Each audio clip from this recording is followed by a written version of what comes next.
He was born into poverty. When I was growing up, my father was a carpenter. He would take me to work with him. Abused by his father. And I'm holding so tight, my hands are bloody as he's hitting me, and I'm holding so I can deal with this, and I can't. And silenced by emotional trauma.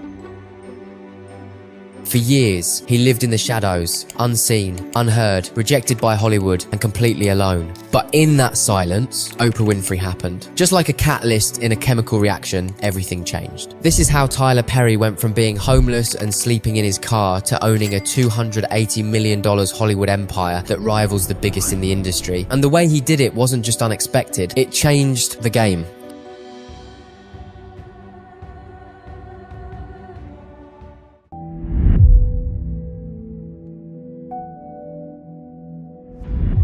In the heart of New Orleans, Louisiana, in America, a black boy was born on the 3rd of September, 1969, into a Negro family where love and terror lived side by side. His father, Emmett Perry Sr., was a subcontractor carpenter, and his mother, Willie Maxine Perry, was a preschool teacher. The boy was named after his father, Emmett Perry Jr. He has 3 siblings, 2 older sisters and a younger brother. He was raised with love by his mother during weekdays, but when the weekend came, the warmth of home would fade. His father would always get drunk on his way from work and bring a storm that turned their house into a place of fear and silence. His presence turned weekends into a countdown of survival.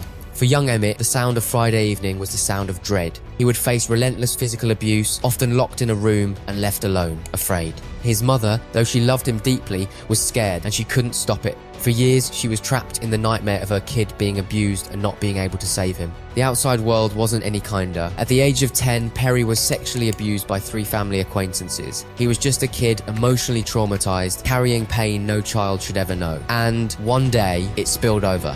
A tense moment with his teacher turned ugly and he was kicked out of school. This became yet another darkest moment of his life. He didn't want to keep living. He tried to end it all, more than once, but somehow he survived each time. Instead, he ran away from home, he started escaping into his imagination, creating characters, building words in his mind. This was his way of surviving and finding light in total darkness. He ran away from his father, but he wanted to be completely free from him, so at 16 he took a bold step and legally changed his first name from Emmett to Tyler, and by that he became Tyler Perry.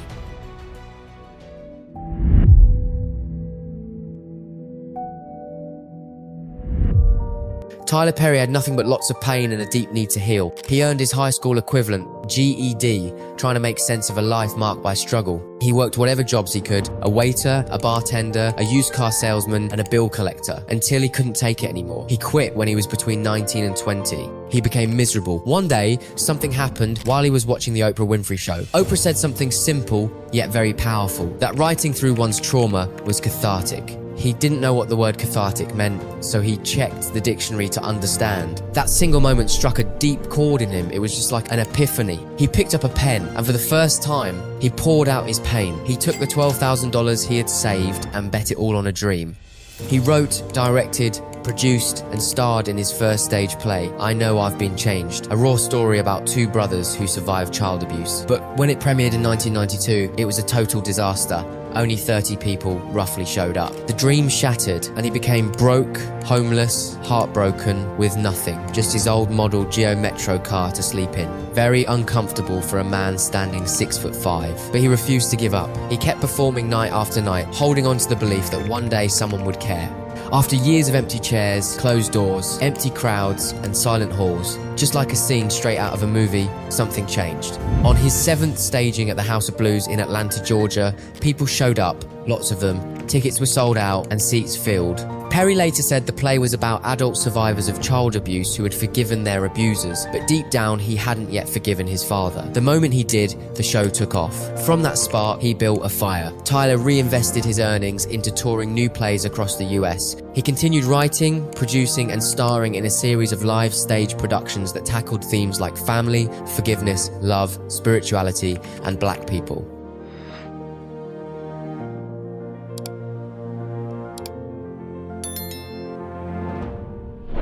In 2000, Tyler Perry introduced the world to Medea in his play, I Can Do Bad All By Myself, a tough, no-nonsense black grandmother inspired by his mother and other strong black women in his life. He played the role himself, and it quickly became a fan favourite, anchoring many of his future plays, including Medea's family reunion. Hands down, Medea. Hands down. I loved it, I loved it, I loved it. Loved it, absolutely loved it. We'll come see it 10 billion more times.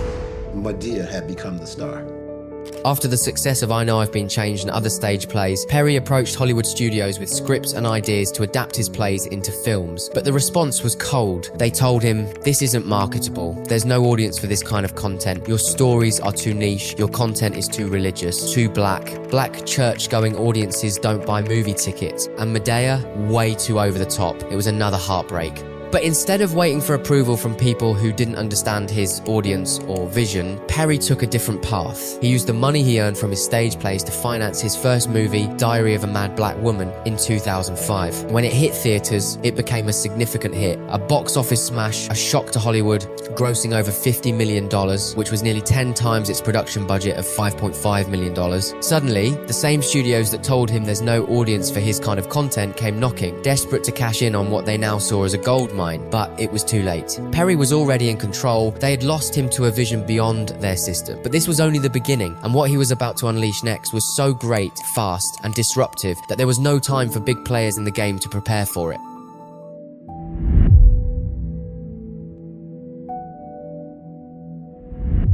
In 2006, Tyler Perry launched his film studio, Tyler Perry Studios, a bold move that started inside a 200,000 square foot facility at the former Delta Airlines headquarters in Atlanta. At the time, most knew him for Madea, but he was ready to break the mold. That's when he created the television comedy series House of Pain, which got picked up by TBS in 2007. That same year, he dropped Daddy's Little Girls and Why Did I Get Married, followed by Meet the Browns and The Family That Prays in 2008, and the hits kept coming. But the industry had no idea what was about to hit them. 9 years later, before anyone could take a breath, Perry made a seismic move. He acquired a massive 330-acre lot in the heart of Atlanta on the historic grounds of the former Fort McPherson Army base. It became the first major film studio in the US solely owned by an African American, a Negro, a black man. And not just that, it stood as one of the largest production facilities in the country.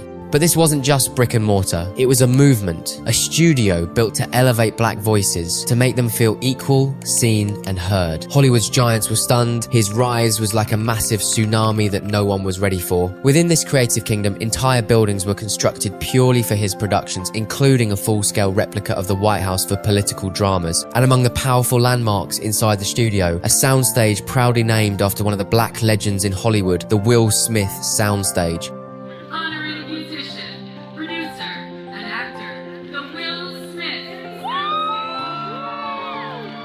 In the years that followed, Tyler Perry didn't slow down. He kept producing captivating stories that drew in massive audiences worldwide. As of May 2025, he has produced at least 70 television series, stage plays, and movies collectively. His recent hits include Tyler Perry's Sisters, She the People, Divorced in the Black, Duplicity, Mea Culpa, The Oval, Zatima, and All the Queen's Men. But his epic film, The 688, has truly stolen the hearts. The audience, starring Kerry Washington and Ebony Obsidian in a powerful retelling of the true life story of the fearless 855 Negro women in the US Army during World War II, tasked with sorting through over 17 million pieces of backlogged mail in just 6 months. They finished the job in half the time, a testament to the strength of black women, their resilience, and patriotism in a world that doubted them. Then came Tyler Perry's latest Netflix sensation, Beauty in Black, which premiered in October 2024 and quickly became one of the most iconic dramas of the year, topping global charts with over 8.7 million views in its first week alone. The series follows Kimmy, an exotic dancer whose life collides with a powerful cosmetics empire, unraveling secrets and family drama that hooked audiences worldwide, especially across Africa and the Caribbean, cementing its status as a major hit. Rico Ross's portrayal of Horace Bellery captivated viewers, making him a standout, while rising star Taylor Polidor's Kimmy became the undeniable heart of the series. At the time of making this video, his new movie, Straw, is out on Netflix, with Taraji Pender Henson as Jania Wilkinson. A black single mum crushed by eviction, job loss, and her daughter's illness is pushed to the edge, and she finds herself caught up in a desperate bank standoff that she never meant to start. In her darkest moment, Sherry Shepherd as Nicole Parker, the bank manager, and Teyana Taylor as Detective Kay Raymond are the only ones who refuse to let her face it alone. Tyler Perry once again proved he's not just telling stories, he's shaping culture. Today, Tyler Perry Studios is valued at $280 million, and his personal net worth has soared beyond $1 billion, making him one of the richest people in America. He has earned countless awards for his incredible contributions to Hollywood's growth and has graced the covers of giant magazines, including Forbes. Tyler's influence is undeniable. Over the years, he has built a powerful alliance with Oprah Winfrey, and thanks to her, he can write up to 25 episodes of a series in just a few hours. But honestly, the world might not be ready for what Tyler Perry is preparing next. When I built my studio, I built it in a neighborhood that is one of the poorest black neighborhoods in Atlanta, so the young black kids could see that a black man did that and they can do it too. I was trying to help somebody cross. The studio was once a Confederate army base, and I want you to hear this, which meant that there was Confederate soldiers on that base plotting and planning on how to keep 3.9 million Negroes enslaved. Now that land is owned by one Negro. Tyler Perry's story is raw, emotional, and deeply inspiring. But just when you think you've heard it all, there's the wildly bizarre tale of a fake German heiress who conned New York's elite. Click the thumbnail on your screen to witness the shocking, true-life story of Anna Sorokin and how she pulled off one of the most hyped criminal attempts in recent history.